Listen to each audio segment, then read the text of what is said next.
Conversa Franca de hoje recebe Cristina Grêmio. Chama sua atenção, muitas informações importantes. Acompanhe até o final. Cristina, que satisfação recebê-la aqui. Prazer revê-la, menina. Prazer é meu, uma alegria estar aqui com vocês, né, Roberto? E especialmente nesse ano aqui tão importante para o jornal, né? 50 anos não é para qualquer um. 50 anos de história, o Jornal Paraná. Você já leu muito o Jornal Paraná? Recebi aqui com saudade de cheirinho de papel, cheirinho de tinta. Sim, eu sou, como leitora, eu sou leitora de jornal em papel, originalmente, né? Eu, como jornalista também, 35 anos de jornalismo, eu comecei com máquina de escrever. Embora a minha carreira tenha sido feita no eletrônico, porque eu fui repórter de televisão durante 26 anos, depois migrei para o digital e aí sim fui trabalhar em jornal, mas no digital já. Mas eu, como leitora, era. Na redação a gente recebia, né, os exemplares, as redações assinavam todos os grandes jornais do país, a gente recebia, e era uma disputa, né? Não tinha muitos exemplares e a gente queria ler as notícias de todos os jornais, então o jornal de papel é muito saudosismo para quem viveu isso aí muito intensamente. E o digital veio, o rádio precisou se reinventar, a própria TV, e o jornal não é diferente. O empresário Alfredo Kiefer com essa preocupação. Então nós temos o jornal impresso, que ele continua, Cristina, no impresso, mas também o digital muito presente, né? Aqui nós temos um estúdio de podcast, tem as redes sociais, quer dizer, não dá para ficar fora do digital, né? Não tem como, porque o mundo hoje é digital. Nós que éramos do analógico precisamos migrar. Tem uma não, tem várias gerações, já 2, 3 gerações que nasceram quase conectadas nesse aparelhinho aqui, que foi a evolução já do digital. E hoje em dia todos os veículos, né, as TVs, as rádios, os jornais, já têm sua versão no digital, já tem seu canal no YouTube, já tem seu podcast, então vai ampliando a forma de atingir o leitor, o espectador, o ouvinte, e isso é fantástico, que a gente atinge públicos que antes não conseguia atingir, né? E antes de falar de política, como jornalista, como que você vê a comunicação hoje, essa transformação que tem acontecido nos últimos anos, liberdade de expressão? Como é que está a comunicação hoje no Eu Brasil? sou defensora raiz da liberdade de expressão, porque eu digo, se o ser humano não pode externar o que pensa, ele não pode mais nada. Então a liberdade de expressão está à frente de todas as outras liberdades. Óbvio que eu defendo liberdade religiosa, liberdade de ir e vir. Na pandemia comprei muitas brigas virtuais, né? E cobrando prefeitos, governador, que abrissem, que liberassem. Liberdade religiosa, por exemplo, né? Que abrissem as igrejas respeitando as normas sanitárias da época, que era o que se sabia fazer para se proteger, né, de contágio do vírus, mas as pessoas precisavam, na minha opinião, sair um pouco, ter acesso aos seus mentores espirituais, enfim, aos seus líderes religiosos, às suas comunidades religiosas, e aquilo tudo só piorou a situação, né, de não ter o direito de poder seguir a vida como era. E voltando à comunicação que você falava, né? A gente vive uma era fantástica, que é a era da informação, então ela está aí, está disponível em tempo real, né? Alguma coisa aconteceu do outro lado do mundo em questão de segundos, você está sabendo. O problema é também o excesso de desinformação, de alarmismo, de informação parcial, de narrativas descontextualizadas, então a interpretação errada dos fatos, isso também é ruim. Mas ainda assim é melhor ter a liberdade de expressão e a liberdade de imprensa e de informação do que ter censura. Aí as pessoas podem também conferir, né? Por exemplo, o Jornal Paraná. Ouviu uma notícia por aí, está no WhatsApp, na rede social, vai conferir lá no Paraná ou outros veículos, né, para ver se realmente aquilo é A gente real, tem né? acesso à fonte. Eu digo que hoje em dia todo mundo vive o que o jornalista sempre viveu, que é Aham. muito dinâmico, dá trabalho, mas te permite ter a informação como ela realmente aconteceu, se você quiser. Então, Uhum. ouviu é, alguma fala a respeito de alguém e ficou na dúvida, não, mas será que ele disse isso? Vai buscar nas redes dessa pessoa, né? Quase todo mundo tem rede social hoje em dia. Provavelmente ela vai ter colocado o discurso, a fala, a entrevista na íntegra lá no canal dela, no YouTube. Dá um trabalho que você tem que ouvir tudo, mas você vai entender não só o que a pessoa disse e o que ela queria dizer quando ela falou aquilo, como também o que aquele veículo que só cortou um pedacinho e veio já com toda uma análise e tal, tentou fazer quando distorceu o que tinha sido dito no original. Então a gente começa a entender melhor quais são as boas fontes de informação, aonde você não deve confiar, quando você busca também a informação real. E nesse sentido, eu acho que essa era da comunicação que a gente vive, da comunicação farta, ela é muito rica. E a gente vê também, Cristina, por exemplo, como que você analisa a interpretação das pessoas, a capacidade das pessoas hoje? Porque às vezes a gente quer ouvir aquilo, né? Aquilo que vem não é a verdade, mas aquilo massageia o nosso ego. É isso que eu quero e eu defendo isso. Aí eu pego e potencializo isso, mas não é verdade. Ou é uma meia-verdade. Na verdade, nós jornalistas temos que ouvir todas as fontes. Então a gente ouve até quem a gente não gosta e precisa. Inclusive para nos ajudar a formar uma opinião mais embasada nos fatos, né? Porque quando a gente só ouve o que a gente quer, como você disse, é só um lado. Agora, você vê, pensando como um cidadão comum, nós estamos em bolhas, né? A gente escolhe quem a gente quer seguir e a gente está dentro daquela bolha. Você não vai seguir alguém com quem você não concorde, que tenha ideias muito diferentes da tua. Que é o que acontecia na época dos nossos bisavós, dos nossos avós, nos grupos sociais presenciais. Porque o que era o relacionamento que existia entre as pessoas? Era na praça, no banco da praça, no fim de tarde, na igreja, né? Ali os vizinhos do bairro. E óbvio que se tinha aquele vizinho que pensava completamente diferente, que criava os filhos de uma maneira estranha e tal, você não deixava suas crianças conviverem lá, era educadamente, né, cumprimentava e tal, mas não estava dentro da casa. Já o vizinho que tem a mesma religião, que prega as mesmas ideias para os seus filhos, você deixa seus filhos irem lá brincar com as crianças do vizinho. Então, hoje em dia, na rede social, isso é ampliado. Mas a gente acaba seguindo normalmente as pessoas que a gente gosta, que a gente quer ouvir, porque já tem ideias parecidas com as nossas. Isso nos prende numa bolha. Então, toda vez que a gente ouve alguém fora da bolha, a animosidade é maior. Por isso, essa polarização tão intensa, a tal a reclamação do discurso de ódio e tal. Não é que é discurso de ódio. É um discurso... Tem o ódio também, né? Pensou diferente, ele não presta, né? E aí as adjetivações extremas e descabidas até, que a gente vê inclusive em jornais. Eu, quando decidi me candidatar à Prefeitura de Curitiba, fui tratada por jornalistas que me conhecem há mais de 30 anos, que sempre me respeitaram, que sabem da minha carreira ilibada, sem nenhum processo, com muitos prêmios, né? Não estou falando isso para me vangloriar nem nada, mas só para dizer, eu era uma jornalista que merecia um mínimo de respeito no momento em que eu decido colocar o meu nome à disposição do eleitor da minha cidade como um dos nomes na disputa para a prefeitura. Mas como é que eu fui tratada inicialmente por alguns? Os títulos era youtuber bolsonarista extremista de direita que ficou famosinha na internet fazendo campanha anti-vacina decide ser candidata a prefeita. Olha o nível de adjetivação até chegar na notícia. É óbvio que eles estão querendo falar para a bolha deles que eu não mereço crédito, que jamais deveria estar disputando a prefeitura. Mas no ambiente no Paraná, que tem quase 70%, que é de direita, digamos assim, resumidamente, para você foi bom isso, porque na verdade isso gerava pessoas contestando. Você veja, a minha candidatura a prefeita, ela já surgiu, eu nunca tive pretensões políticas, e sempre falava isso quando surgia no chat dos programas, eu fui repórter de TV por 26 anos, mas já há 10 anos eu estava no jornalismo digital de opinião. Eu sou jornalista há quase 36 anos, em agosto eu completo 36 anos de jornalismo. E nesses 35 anos de jornalismo, eu fiz uma carreira mais recente, agora no jornalismo digital de opinião, que me tornou conhecida nacionalmente, e eu estava o dia inteiro em programas online de análise política. Era muita gente no chat dos programas dizendo tem que sair para deputada, vai para Senado, governadora. Desde 2022 vinha esse falatório e eu sempre dizia, eu não tenho pretensões políticas, e não tinha mesmo. Mas em 2023, ano pré-eleitoral da eleição municipal, muita gente que me conhecia, ou que conhecia alguém que me conhecia, começou a pedir para falar comigo presencialmente, pedir reuniões, e eu comecei a dedicar muito do meu tempo a isso.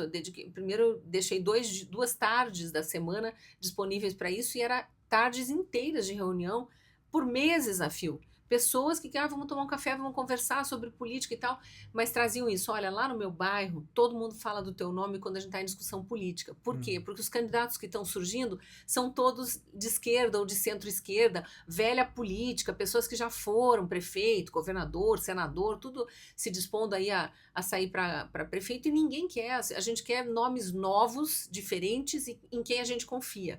E quando a gente começa a pensar, Curitiba é muito conservadora, o Paraná é o sul do Brasil, né? Eu tenho para mim que o Brasil inteiro é conservador, é mais conservador do que os ditos progressistas, né?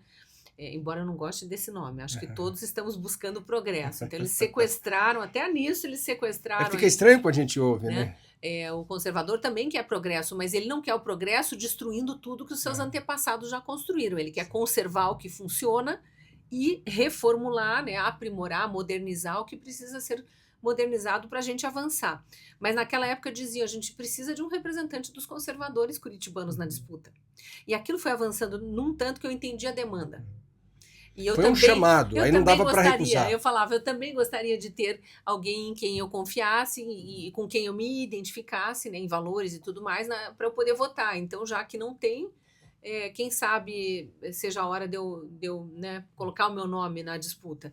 E aí comecei a peregrinação por partidos, porque aí aí começa uma disputa que o eleitor não vê, mas todos aqueles que querem ser candidatos para seguir a lei brasileira precisam estar filiados a um partido, e os partidos não te querem. Eles querem sempre os mesmos, eles querem os filhos, os netos, as esposas, as sobrinhas, alguém com sobrenome político. Imagine, ninguém me queria. Eu acabei disputando por um partido muito pequeno que nem eu mesma conhecia, Partido da Mulher Brasileira. E os políticos não estavam te Eu nem querendo. tinha ideia do tanto que o povo me queria, porque na época eram núcleos, assim, eram pessoas que me conheciam ou conhecidos de conhecidos, depois entrou num terceiro núcleo, que eram os conhecidos dos conhecidos dos conhecidos. Qualquer um que começou a saber que existia a possibilidade de acesso a mim, vinha pedir para eu ser candidata. Então eu vi que havia uma demanda grande e realmente não estava surgindo nenhum nome alinhado com esse imenso público conservador que quer gente nova na política e gente como a gente, quer se identificar com aquele que está disposto a ser o representante no universo político. E tanto eu estava certa que, mesmo por um partido muito pequeno, sem nenhum centavo de dinheiro público, sem nenhum minuto, nenhum segundo, eu não tinha nem os 10 segundinhos para dizer meu nome é Cristina Grêmio, como fazia o Enéas lá atrás, de rádio e TV, não me chamavam para entrevista, nem sabatinas, nem debates, nada. Então o primeiro turno foi assim no escuro para uma parte grande do eleitorado.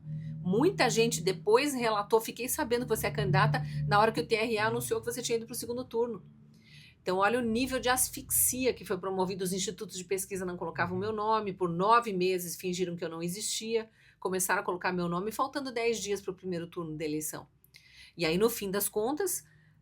Mas a sua manifestação nas redes sociais, e eu acho que isso, de alguma forma, até veio a lhe favorecer, né? Quer dizer, de alguma maneira... Mais ou menos. Né? O Twitter, que era a minha principal rede social, os jornalistas mais usam Twitter, né? O Twitter foi censurado no Brasil em todo o primeiro turno. 45 dias de silêncio. Eu tive que começar a trabalhar redes onde eu não trabalhava manifestações políticas. O meu Instagram acabou crescendo, mas eu sofri muitos reveses. Eu perdi o meu selo de verificado do Instagram às vésperas do início da campanha eleitoral. Mesmo a Meta nunca conseguiu explicar por que era um selo pago. Eu não podia deixar de pagar, porque senão iam dizer que foi porque eu parei de pagar.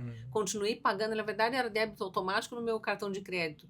E depois, já perto da eleição do primeiro turno, eu recebi uma resposta da Meta, porque eu abri um chamado lá, dizendo, olha, não entendemos por que o teu selo foi retirado, está sendo devolvido, e agora a gente viu que você é pessoa pública e você não precisa mais nem pagar. Eu, durante 2 anos, tinha mandado toda a documentação para mostrar que eu era uma figura pública da área de jornalismo e não conseguia o selo. Eles só davam o selo para quem eles queriam na época, né? A gente sabe como é que as redes sociais estavam aparelhadas até o fim da pandemia ali, mais ou menos, e tudo que o mundo viveu. E eu vivi também ataques em massa de robôs, que eu nem imaginava que isso existia, mas sofri isso como candidata. Não sei Você quem, não tem dúvida que não se não sei tivesse... quem contratava robôs, perfis que não existem, mas tem pessoas por trás, óbvio, né, que administram aquilo. Mas no primeiro minuto do dia, então 00:01, eu recebi a visita, assim, por exemplo, de 100 mil robôs na minha conta do Instagram, para treinar o algoritmo para que eu estava falseando visualização que eu não tinha. Então, até eu entender o que estava acontecendo, caiu muito a visualização da minha conta, eu não tinha dinheiro para investir ali. O algoritmo também entendeu errado, então eu tive que burlar o algoritmo, burlar no bom sentido, né? Começar a publicar né, foto de família, de cachorro, de outras coisas que não eram política, para entender que a minha conta poderia ter visualização e começar de novo. Mas assim, foi muito sofrida a minha campanha, então não foi tão fácil. Não é porque eu tinha redes sociais grandes que foi fácil conseguir falar com o eleitor pelas redes sociais. Mas ainda assim Mas deu um susto do outro segundo lado. turno. Foi a primeira pro mulher que foi turno. para o segundo turno, 291.523 votos no primeiro turno.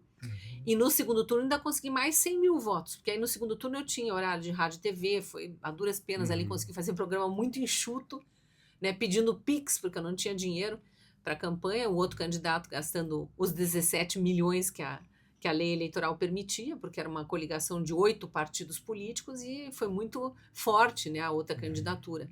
Era o vice-prefeito tentando ser prefeito, acabou se elegendo, né, mas eu fiz um barulho bom ali e a gente mostrou, o curitibano deu um recado muito forte na urna, mostrou que quer gente nova na política, tanto que no dia seguinte do segundo turno já estavam pedindo para eu vir para o Senado. Agora a conversa vai ficar um pouquinho mais franca, Cristina. Você vai para o Senado, vai ser candidata a vice-governadora, agora a gente fala em pré-candidatura, como é que está caminhando essa sua ida? Então, eu fui o primeiro nome do Paraná pré-lançado para Senado. Né? Isso foi no dia 12 de fevereiro de 2025. Já tem 1 ano e 3 meses que eu estou em pré-campanha para o Senado. No pós-eleição, eu acabei saindo do PMB, do Partido da Mulher Brasileira, pelo qual eu disputei a Prefeitura de Curitiba, porque o partido não me apoiou. Não só tentou inviabilizar a minha candidatura, nós tivemos que entrar na justiça, que eu digo eu, o presidente municipal e o presidente estadual, porque a presidente nacional tentou impugnar a minha candidatura de uma forma atabalhoada, perdeu na justiça, a minha candidatura foi homologada lá no TSE em Brasília, e quando eu passei para o segundo turno, ela substituiu o presidente estadual, porque o mandato dele tinha vencido, o novo presidente nunca nem se apresentou para mim e ainda teve a petulância de mandar para a imprensa uma nota dizendo que o PMB ia ficar neutro no segundo turno, tendo uma candidata pelo Partido da Mulher Brasileira que poderia vir a ser a primeira prefeita da capital do Paraná. Dito isso, me desliguei desse partido, consegui me filiar no Podemos na época. O ex-governador e senador Álvaro Dias me apresentou para presidente nacional, a filiação foi em Brasília, ela me lançou meu nome para pré-candidata a Senado, e eu comecei uma jornada já pelo interior do estado, visitando todas as regiões, já visitei 102 cidades nesse 1 ano e 3 meses, conversei com mais de 60 prefeitos, centenas de vereadores, visitei cooperativas agrícolas, eu fiz toda a tarefa de casa, continuo fazendo, né? Estou aqui em Cascavel já pela 5ª ou 6ª vez, já vim bastante aqui para a região, mas por que isso? Porque eu sabia que a jornada era longa e que é uma jornada estadual, aí sim, diferente de Curitiba, né, precisava ter mais apoio e tudo mais. O problema é que o Podemos estadual não estava preparado para a minha pré-candidatura e começou a ter intrigas regionais aqui e eu precisei mudar de partido. Na época, fui convidada pelo então presidente do União Brasil, senador Sérgio Moro, para ir para o partido, porque ele era presidente e garantia a minha legenda. E fiquei 6 meses no União fazendo campanha com ele, só que aí, na janela partidária aberta, janela partidária, para quem não lembra, é aquele período em que acontece, eu tenho feito essa comparação, é quase uma eleição sem que o eleitor veja. É uma eleição em que os candidatos estão tentando conseguir garantir a legenda e tem uma disputa entre os partidos pelos melhores candidatos. Tanto é que o Moro, mesmo tendo a preferência, poderia ficar fora da briga se ele não conseguisse... Aí foi uma questão bem específica, porque a União Brasil, que era o partido que ele presidia aqui no Paraná, fez uma federação nacional com o PP. E aqui no Paraná, o PP não aceitava a pré-candidatura dele nem a minha. Sim. Não queria ter pré-candidato para governo nem para Senado. E aí o Moro foi resolver a vida dele, saiu do União Brasil e me abandonou sozinha lá. Aí ele não iria para o PL, pelo acordo do PL com o Ratinho, mas daí não teve jeito, aquilo que todo mundo já sabe. Olha como é ele que é a coisa... Ele não tinha também para onde ir. Olha como é que é a coisa da política partidária. Lá na eleição municipal se estabeleceu uma grande aliança de grandes partidos para prefeitura em Curitiba e em várias outras cidades, grandes cidades, Londrina, Maringá, aliás, Maringá não, Londrina, Cascavel, Foz do Iguaçu, onde o PSD tinha união com o PL, né? E outros partidos também vieram nessa união, tanto que a base do governador Ratinho foi mantida para essas campanhas municipais. O PL abandonou a base do governo Ratinho para poder abraçar a candidatura do Moro. E o Moro me abandonou para poder ter a legenda no PL. Nisso, o governador, que é um grande articulador político, me viu sozinha, a janela partidária por fechar, e me convidou para vir para o PSD. Então, veja, eu nem entrei para a política e já precisei fazer uma grande migração de partidos aí para conseguir legenda. E não dava para negociar no PL a sua candidatura ao Senado? Não tinha jeito mesmo? Não tinha espaço? Não, eles negociaram. Era para federal. Eles negociaram com o então presidente do União Brasil. Você vem para cá, a gente te garante para você a legenda para governo, que você não está tendo aí, desde que você mine a candidatura da Cristina. Mas o Moro não errou? Ele não podia pegar você pelo braço? Vem, Cristina, vamos ver se a gente consegue. Bom, era o que eu esperava, porque, né? Nós porque com a força do Moro, o Moro podia dizer assim, não, eu venho pro PL, mas a Cristina vem então, pro Senado. Não foi o que ele fez. Ele errou, na sua opinião? Aceitou. Se errou, se acertou, não sei, pra porque você, ele foi ele resolver a questão dele. Me abandonou sozinha no União Brasil. Ele resolveu o problema dele e você que se vira. Tentou ainda me convencer a seguir o que o PL queria. Eles queriam me reduzir me diminuir para deputado federal, e eu não estou desmerecendo deputado federal nenhum. Eles dizem que eu estou desmerecendo nenhum, todo respeito ao deputado federal. Mas primeiro, eu não quero para minha vida deputado federal. Não foi para isso que eu abandonei uma carreira de 35 anos no auge. Eu abandonei temporariamente em 24 para me candidatar a prefeita da minha cidade, não deu certo, voltei para o jornalismo e estava de novo no jornalismo, mas já na pré-campanha para Senado, porque a população do Paraná, não foi mais a de Curitiba, do Paraná inteiro pediu. Porque lembra que eu falei que eu fui o primeiro nome lançado, comecei a percorrer as regiões e por onde eu ando, me dizem o que você disse. A gente acompanhou a eleição da capital, foi incrível o que você fez, a gente viu o teu trabalho, nós também somos de direita, também somos conservadores e queremos nomes de direita conservador na disputa para Senado, entendendo que o Senado precisa de uma base mais conservadora para promover as mudanças que o Brasil precisa. Agora, a família Bolsonaro... E aí eu me lancei. Então, por isso que o governador me viu lá abandonada, o PL não quis me dar vaga para Senado, porque já tinha o candidato deles, ok, e fez coligação com outro partido que também já tinha candidato deles, ok. Não tinha vaga para mim lá, o governador viu e me trouxe para cá e disse, eu quero você na nossa majoritária do PSD. E aí me fez essa proposta. Então eu vim para o PSD, abraçada por esse grupo político que é respeitadíssimo no Paraná, tem a maior parte das prefeituras do Paraná, quase metade das prefeituras são do PSD, tem muitos partidos coligados, então somando os partidos coligados ultrapassa a metade das prefeituras, tem muitos deputados, tem senador, enfim, eles têm, senador não, porque o senador Sérgio Moro está no PL agora, e os outros dois que já foram do Podemos, que é também da base do governo Ratinho.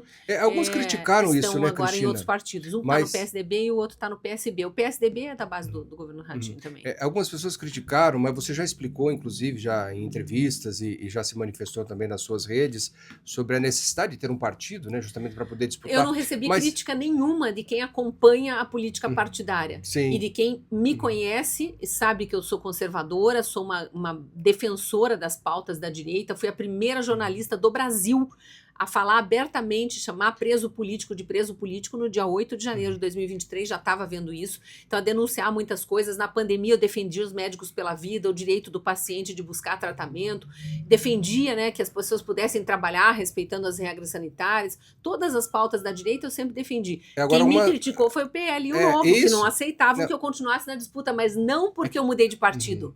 Porque eu continuo na disputa. Sim. Eles não me querem na disputa por medo de disputar contra mim.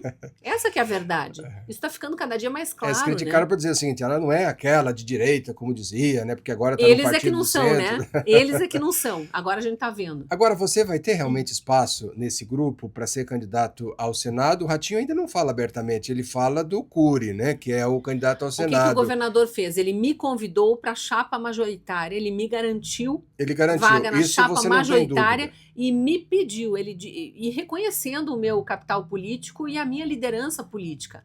E mais, valorizando a liderança feminina na política, que isso é uma coisa que o PSD valoriza muito, e eu tenho percorrido o estado aí, visto como o PSD tem mulheres na política, tem mulheres eleitas, tem mulheres nomeadas, estive em Guarapuava semana passada, o prefeito de Guarapuava tem 8 secretárias, se não me engano.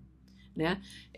Então são lideranças femininas que estão sendo valorizadas pelo partido.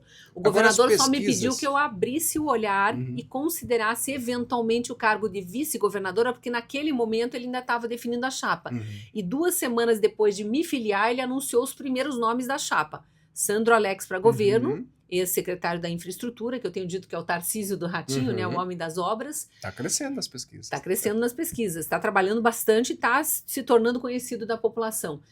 E ele declarou o apoio dele à pré-candidatura do deputado estadual Alexandre Cury, que é o presidente da Assembleia, mas o Alexandre Cury está em outro partido, ele está num partido da Foi base, Republicanos, no Republicanos, né? Então ainda falta indicar quem é o candidato ao Senado do PSD, que ele deve anunciar muito em breve.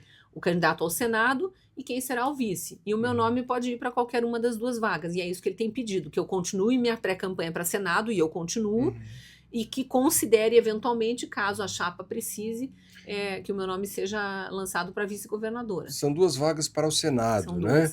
2. Você não está nas 2 primeiras posições, segundo as pesquisas, as últimas pesquisas.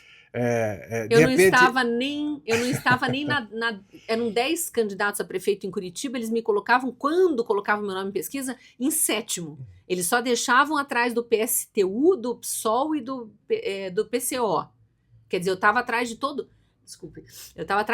mundo. Quando começaram a colocar meu nome em pesquisas, que faltavam 10 dias para o primeiro turno, eu tinha 1%, segundo eles, eu tinha 2%, segundo eles, depois eu tinha 5%, segundo eles, depois eu tinha 10%, segundo eles. Aí eu era o azarão, porque eu estava dobrando. Não, então você acha que isso pode acontecer queridos, na corrida ao Senado? eu já tinha 28 pontos percentuais de intenção de voto quando eles diziam que eu tinha 1%. Todos os trackings de todas as campanhas mostravam isso. Eu sabia que eu estava no segundo turno, só não sabia com quem. Se eu estava com o Dutti, que acabou ficando em 3º, ou com o Pimentel, que acabou ficando em 1º e eu em 2º, mas em empate técnico com ele. Foram 20 mil votos de diferença só no primeiro turno, numa cidade que tem 1,5 milhão de eleitores, nada. Agora a escolha é sua, para você Cristina. ver, eu não acredito em pesquisas por causa disso, mas óbvio que a gente pode ir vendo com o passar das pesquisas, especialmente as do ano pré-eleitoral do ano passado, eu acho que nos dão uma base melhor. E no ano pré-eleitoral, tá certo que tinham menos nomes, mas eu despontava sempre na frente. Eu só perdia para o governador, quando colocavam o nome dele, ou para o Deltan Dallagnol em algumas pesquisas, em outras eu estava na frente. Então era empate técnico entre nós dois. Como que eu não estou entre os 3 primeiros? Eu não estou entre os 3 primeiros porque quem paga a pesquisa não quer que eu esteja. Será que é isso? Mas ficando em terceiro ficaria fora o que igual. Eu acho desonesto, o que eu acho desonesto com o eleitor é não divulgar quem contratou a pesquisa. Eu só estou em terceiro quando é o PL que contrata. A escolha é sua. Você vai chegar para o governador e falar: não, governador, nós estamos chegando aí na reta final, vem aí as convenções, eu quero ser vice. Ou eu quero ser a candidata ao Senado. Não, a escolha é do partido. E o governador, quando ele me fez... Veja bem, quando o governador me fez o convite para eu vir para o PSD, ele estava na condição de dirigente partidário. Não era apenas, entre aspas, porque não é pouca coisa, o governador mais bem avaliado do país, que ele é. Sim. Era um presidente de partido me convidando e me garantindo legenda. Agora, a presidência do partido está na mão de Sandro Alex, que é o nosso próximo governador. É o pré-candidato a governo pelo PSD e a quem a gente está apoiando. Mas na convenção é que tudo se define, inclusive. Mas você acha que está mais hoje? Porque quando surgiu o Sandro Alex e parecia que era alguém desconhecido, né? Pelo menos ali no começo, de acordo com algumas consultas, alguns levantamentos, aí você não figurando, embora você questione, né? Entre as primeiras posições para o Senado, depende, poxa, a Cristina vai ser o quê? Não vai ser nada. Vamos lá. Agora com o Sandro Alex crescendo, você já se empolga. Eu posso ser a vice dele, posso ser a vice-governadora e tá tudo certo. Eu não deixei de me empolgar em momento nenhum, e nem o governador, e nem ninguém do PSD. Todo mundo que me recebeu muito calorosamente. Eu fiz questão de fazer essa pergunta para o governador quando ele me fez o convite para migrar para o partido. Eu chego atrapalhando ou ajudando, porque eu sabia que tinha vários nomes ali, inclusive em disputas internas, quem seria o candidato ao governo naquele momento. Né? Senado não era tão disputado, mas governo todo mundo queria ali na aliança em torno do governo. E o que o governador me disse é um consenso entre nós, que você soma. Então eu venho para somar, muito obrigada, eu venho com alegria. E esse que foi o convite e essa que foi a proposta. Eu não considero essas pesquisas, para mim elas estão servindo como ferramentas de manipulação da opinião pública, como tentaram fazer na eleição de Curitiba. Foi uma vergonha. Uma vergonha o que os institutos de pesquisa fizeram em Curitiba. 20 pontos percentuais de erro, 10 vezes a margem de erro que eles mesmos divulgavam. Isso, para mim, é criminoso. E está acontecendo de novo. Então, eu não vou levar em consideração isso. Eu continuo a minha jornada, eu continuo, não tem eleição ganha, tem que trabalhar, eu continuo indo em frente, tem nomes fortes vindo também. Mas eu tenho muita consciência do que o eleitor quer, do que o eleitor busca e da base consolidada que eu tenho por esse trabalho de 1 ano e 3 meses que eu fiz no interior do estado. Curitiba, eu parto, em tese, perto de 400 mil votos, porque eu tive 390.254 votos no segundo turno. É óbvio que alguns vão se perder, porque é inevitável, vão para outros candidatos. Eram 2 candidatos, agora são vários, né, para o Senado. E mas eu tenho o segundo voto de muitos. Tem o segundo, eu tenho o segundo voto de muitos. Se não tem o primeiro, pode ter o segundo. Né? Eu não estou atrás só de primeiro voto. E para o Senado é a soma dos 2 votos que o eleitor vai ter que escolher um primeiro voto e um segundo voto para Senado. Quem não me escolher no primeiro pode me escolher no segundo. Não tem problema, tá valendo igual. Não tem problema. Eu falei isso para vários prefeitos aí, quando eu circulava, né, no início lá da minha campanha. Quem quer o Álvaro Dias pode colocar segundo Cristina. Quem quer o Cury pode colocar segundo Cristina. Não tem Álvaro problema. tem dito que vai depender de ter apoio do governador e tal. O Álvaro está no MDB, que é um partido coligado. Se o MDB fechar com o grupo, de repente tira a tua vaga do Senado, o Álvaro garantindo, para ir o MDB junto com o grupo. Sinceramente, o MDB faz parte do grupo.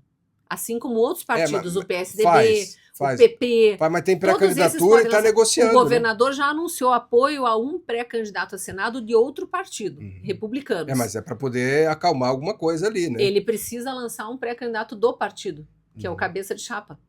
Está faltando indicar. Que é o justo, né? O pré-candidato mas ele já tem o candidato ao governo, e ele já tem o candidato ao governo e falta indicar o candidato a vice. Mas pode ser chapa mas para compor ele pode pegar alguém, de repente, do MDB, né? Pode. A gente não aí, sabe o que o governador está decidindo, porque ele a gente não participa das decisões dele. A condição de vice, mesmo com chapa pura, não tem problema, né? Se o Sandro Alex estiver bem... O governador me pediu para eu considerar esses 2 cargos e eu abri a minha visão e disse sim, vamos considerar, né? Imagine ser vice-governadora do Paraná, seria uma honra também, né? E como eu estou em pré-campanha para Senado pelo Paraná, o senador representa a unidade da federação. Se eu quero ser senadora do Paraná, eu me disponho a representar o Paraná em Brasília. Então, eu comecei essa jornada para conhecer as demandas do Estado e fazer com que o Estado me conheça melhor, saiba que eu defendo a vida desde a concepção, que eu defendo a família. E não é defender da boca para fora, é defender homeschooling, é defender que as famílias tenham liberdade para educar seus filhos como querem, sem impor nada para os outros, mas aquelas famílias que querem, que tenham esse direito, é defender liberdade religiosa, liberdade de expressão, liberdade de imprensa. Então eu sou contra a censura, eu sou contra a regulamentação das redes sociais, tudo isso que a extrema esquerda defende, eu sou contra, porque eu sou de direita. E defendo também as pautas da direita. Legítima defesa, o direito à legítima defesa, o direito à propriedade privada, o respeito à propriedade privada. Então eu sou contra a invasão de terra, defendo o agro, estive em inúmeras cooperativas agrícolas, visitei as mulheres plantadoras de café especial lá na Lavrinha, distrito de Pinhalão, no Norte Pioneiro, visitei propriedades rurais, estive em Virmont, estive em Porto Vitória, conhecendo a produção leiteira. Esse é um ponto positivo, porque você deixa claro isso, né? E deixo claro mesmo indo para o PSD, que gera alguma desconfiança, tratando-se de uma legenda nacional, mas aqui ela é diferente, se respeita o regional. Eu estou no PSD Paraná, gente. Eu estou no PSD Paraná, assim como eu estava no União Brasil Paraná, assim como eu estive no Podemos Paraná, embora que com são apoio partidos que lá em cima estão com Lula, né? Muitos deles, né? Em muitos lugares do Brasil, né? Aí, meu filho, não sobra nada, né? Sobra nada. E você precisava estar no lugar, como você já falou. Dos 100 deputados eleitos pelo PL, tem mais de 30 votando com o governo Lula desde o primeiro dia da legislatura. Então, peraí, vamos parar de tapar o sol com a peneira. Não existe partido de direita no Brasil, não existe. O Valdemar Costa Neto, presidente do PL, era o mesmo Valdemar Costa Neto de quando o PL era vice do Lula. No Lula 1 e no Lula 2, o José Alencar, lá, o empresário, que foi vice do Lula, era do PL do Valdemar Costa Neto. Então, vamos parar de hipocrisia de dizer que eu deixei de ser de direita porque eu fui para o PSD e eles são limpinhos agora porque eles saíram da coligação com o PSD, onde estavam inseridos por 2 anos com inúmeros cargos no governo do estado, na prefeitura de Curitiba, e estão até hoje com a vice-prefeitura de Curitiba, vice-prefeitura de Cascavel, acho que é PSD e PL, não tenho certeza, ou se é PL e PSD. É PL novo.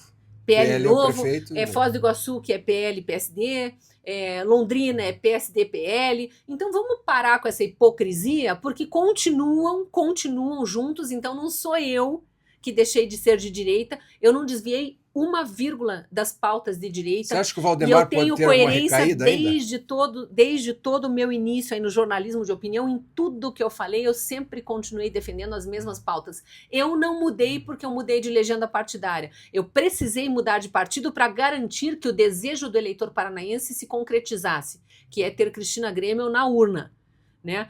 Queriam bem para colocado. Senado, estou na pré-campanha para Senado, mas se houver esse desejo do partido que eu venha para vice-governadora, virei com muita alegria e mais conhecedora agora do Paraná pela jornada que eu tenho feito. Você acha que o Valdemar pode sofrer alguma recaída, já que ele lá atrás esteve do outro lado? De repente, algum revés da direita, ele pode ir para a esquerda de novo? Ou levar Eu prefiro o PL não para lá? comentar sobre pessoas que não são do meu partido e com as quais eu não tenho conversas partidárias, porque eu nunca tive uma única... Eu não conheço ele pessoalmente. Porque nunca a tive tua uma única postura conversa você com ele. deixa claro, né? Você tem essa postura e acabou. Legal. Eu sou de Agora, esses direita, eu outros, defendo não. as pautas da direita, eu tenho a coragem que o eleitor pede para ir lá na tribuna do Senado, eleger um bom presidente do Senado, comprometido com o impeachment de ministro do STF, que essa é a primeira pauta.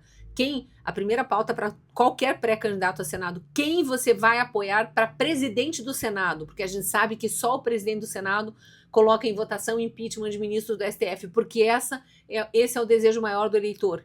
Vai defender o impeachment de ministros do STF?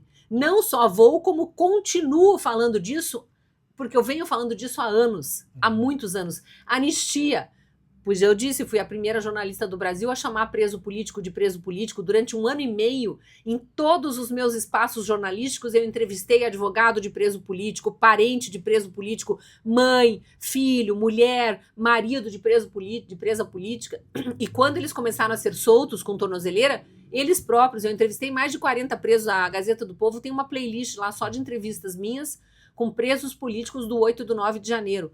Tem um livro, tem um e-book publicado no 1 ano do 8 de janeiro. Ajudei a Associação dos Familiares e Vítimas do 8 de janeiro a organizar a live do 1 ano do 8 de janeiro, a live de 2 anos, a live de 3 anos em janeiro agora também estava lá. Agora, com essa posição, Cristina, aí, que ela é clara, você é firme para falar, e as pessoas conhecem esse teu histórico. Eu não comecei agora, porque eu sou pré-candidata, aí agora eu virei defensora das pautas da direita. E a própria família Bolsonaro lhe apoiando na eleição anterior. Você acha que agora eles falharam em algum momento? Na verdade, assim... nessa pergunta. Eles não podiam dizer o seguinte, não, peraí, gente, lá no Paraná é a Cristina. Quem sou eu para falar se ela não poderia político com mandato falhou ou não? Né? O Flávio ali, com o próprio pai, que ele conversa e tal.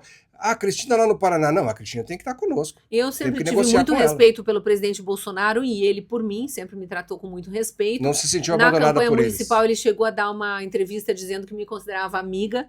Né? Estive em Brasília a pedido dele para conversar com ele durante a campanha municipal, porque ele queria entender por que o PL Curitiba não tinha me dado legenda para eu ser a candidata a prefeita pelo PL. O PL acabou lançando o vice na chapa do PSD por uma ligação do então presidente do PL, o ex-deputado Paulo Martins, que hoje é vice-prefeito de Curitiba, já abandonou o PL, já não está mais no PL, mas na época era presidente municipal e ele dizia, pelo menos, que era amigo pessoal do governador. Eu nunca conversei com o governador sobre isso, mas eu entendi na época a escolha do porquê ele decidiu ser candidato a vice do candidato do PSD e não me deu legenda. Né? E a gente teve várias reuniões, ele dizia, vamos esperar, vamos fazer uma frente conservadora e tal.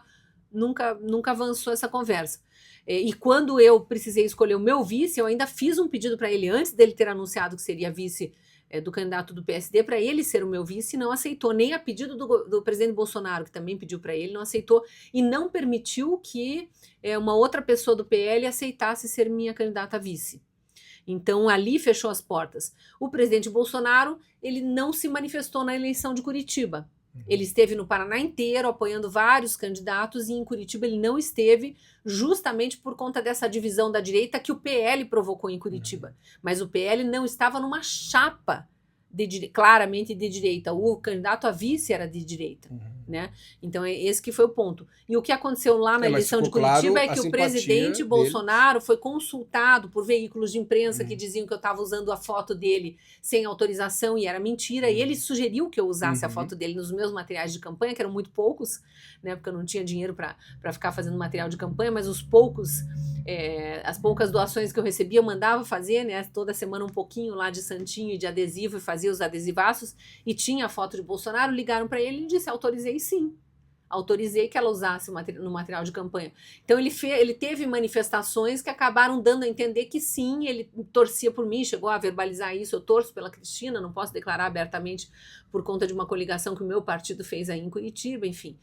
E agora na campanha para Senado, na pré-campanha para Senado, o que aconteceu é que o presidente do partido onde eu estava foi abraçado pelo PL, que abandonou o PSD, onde havia essa coligação e esse apoio, e o PSD me convidou para que eu não ficasse sem legenda. Então, de novo, respeitando o desejo do paranaense que quer Cristina Grêmio na urna, o governador Ratinho Júnior me ofereceu a legenda, e eu sou muito grata ao governador, não só por ele ter me oferecido a legenda como dirigente partidário, mas pelo respeito com que me tratou desde o início. Porque, né, o partido dele foi meu adversário na disputa municipal, e foi uma disputa muito acirrada. Mas você até não teve problema com ele ali, mas foi com o Pimentel mesmo, que era um confronto natural não de tive problemas com o Pimentel, eu tive problemas com a coligação. A coligação me atacou de maneira muito intensa. Momentos e eu me agudos defendia, ali, né? Eu tinha que me defender, né? Eu tive até meu trisavô, que você fala meu com o Pimentel? trisavô foi o primeiro médico de Curitiba e foi difamado na campanha eleitoral dele. Então, assim, eu precisava me defender. E quando eu não falo você não fala com ele? Ele foi eleito, o que eu fiz? Eu voltei para o jornalismo mas e agora, eu segui a minha vida. Mas não tenho por que falar, o governador não faz lá, de repente, um almoço, um jantar, tá lá a Cristina, tá lá o Pimentel? Em algum momento, talvez a gente se encontre porque haja algum movimento de campanha. Há um aperto de mão, um sorrisinho, ou nem isso? Não nos encontramos para isso. Não há esse... Ele tá gerenciando a prefeitura, e tá bem. E eu sou uma afiliada do partido. Eu não opino sobre a prefeitura. Curitiba tem muitos problemas hoje em dia, mas são problemas que surgiram na gestão do Greca, em que ele era vice-prefeito. Então eu imagino que ele saiba como administrar aquilo. E o que eu fiz? Eu voltei para o jornalismo e fui cuidar de política nacional, de jornalismo política nacional, que é o que eu sempre fiz. Quer dizer, eu fiz nos últimos 10 anos, mas sempre fiz desde que eu me tornei jornalista de opinião. E eu nunca critiquei ações da prefeitura de Curitiba, sendo ele ou sendo qualquer outro, porque não cubro política local. Eu fui para a política nacional. Inclusive, eu sou cobrada. E eu digo sempre para quem me cobra: não é o ex-adversário de campanha que tem que cobrar o prefeito. Quem cobra o prefeito são os vereadores. Sim. Porque está na lei que quem faz fiscalização de prefeitura são os vereadores. A população tem que cobrar dos vereadores eleitos que eles fiscalizem o prefeito para ver se está funcionando bem. Para a gente fechar, porque daqui a pouco tem um encontro com o governador, Sim, né? É o motivo da minha vinda a Cascavel. O sétimo encontro regional do PSD. Daqui a pouco a gente vai estar conversando também com o governador Ratinho Júnior nesse encontro. Uma palavrinha só, Cristina, por exemplo, tudo pode acontecer ainda. O próprio Alexandre Cury, se ele sentir que ele não decola para o Senado, ele pode não ir para o Senado, ele pode buscar um outro espaço, não é? O Sandro Alex precisa decolar, se ele não decolar também, como é que fica? Olha, acho que esses dois nomes já decolaram. Você acha que não tem volta? Você falou dos 7 encontros, né? Esse sétimo encontro do PSD é o terceiro no interior do estado, já teve em Dois Vizinhos, já teve em Guarapuava. O único que eu não consegui participar foi o de Dois Vizinhos. Estava com outra agenda em Curitiba e não conseguia viajar para cá, mas estive em Guarapuava, vim para esse de Cascavel, e em todos da região metropolitana de Curitiba estive. Colombo, Piraquara, Campo Largo, e teve mais um, agora me fugiu. Mas em todos os encontros que tem tido na região de Curitiba eu tenho participado. Almirante Tamandaré, que foi essa semana.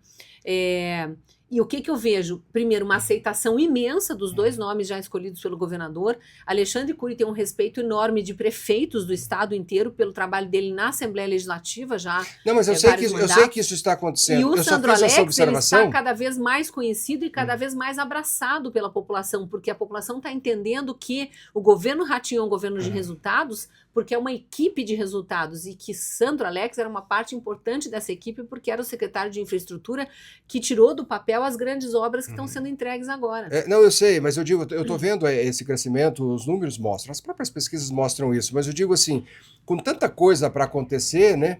O que você imagina? Realmente você deve ir mesmo para o Senado, e se não for, e se a coisa der tudo errado, você continua no jornalismo e bola para frente? Não tem como dar errado, porque eu tenho a palavra do governador de que eu estou na disputa majoritária. Eu digo em termos de eleição.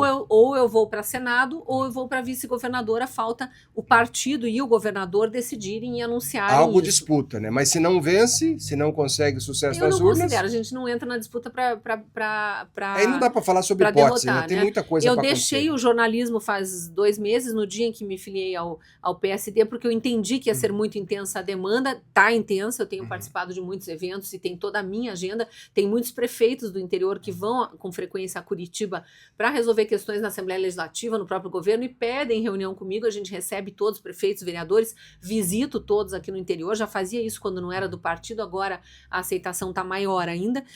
Tem muitos empresários, tem produtores rurais, tem seguidores meus, enfim, tem pessoas que pedem para me conhecer, pedem reunião, e eu vou recebendo vários líderes religiosos de várias religiões. E não vai parar, né? A moral da história aqui é assim, não vai parar. Por exemplo, não deu certo em Curitiba, mas bateu na porta. Agora, teve todas essas idas e vindas, de repente, se não der certo, vai continuar.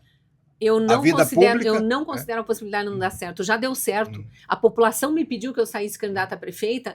Veja, sem sobrenome... Ou vai ser vice-governadora, ou vai para o Senado. Sem nenhum parente na política. Fui a primeira mulher a chegar no segundo turno sem um tostão de dinheiro público e tive quase 400 mil votos, 42% dos votos válidos.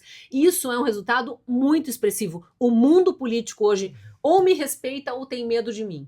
Os que me difamam são os que têm medo. E tem medo por quê? Porque eles estão se lançando na mesma vaga que eu estou lançada e não querem um nome forte, uma liderança feminina aprovada por homens e mulheres, né, respeitada pelo trabalho feito em Curitiba, pelos 35 anos de jornalismo, pela credibilidade que eu construí sozinha no jornalismo. Então, as pessoas me respeitam também por isso, e quem me conhece também pelo contato pessoal, que sabem que eu sou uma pessoa, gente como a gente, que vai lá e quer representar bem o Paraná.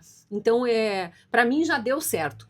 Se o Paraná pediu que eu fosse pré-candidata ao Senado, e mesmo tendo que migrar por alguns partidos até chegar num partido grande que me apoie de fato, eu consegui legenda, é porque já deu certo. Cristina, né? Muito obrigado pela entrevista. Obrigada, vamos Sucesso em frente. aí na caminhada. Obrigada e obrigada pela audiência. Eu sempre peço que me sigam nas redes sociais. Cristina Gremel, escreve Gra-Emel. Então procura Cristina GRA para me conhecer melhor, para saber quem eu sou, o que eu defendo, e a gente poder, quem sabe, estar lá em Brasília bem representando o Estado. Na Conversa Franca de hoje, nós conversamos com a Cristina Grêmio. Vamos acompanhar os desdobramentos, né? Muita coisa pode acontecer ainda, mas ela tem uma posição muito firme, muito clara, vocês puderam perceber aí.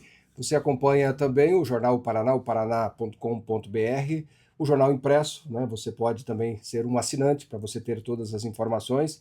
Essa entrevista aqui você vai conferir nas mais diversas plataformas e também no Jornal Impresso. Obrigado pela companhia e até a próxima entrevista.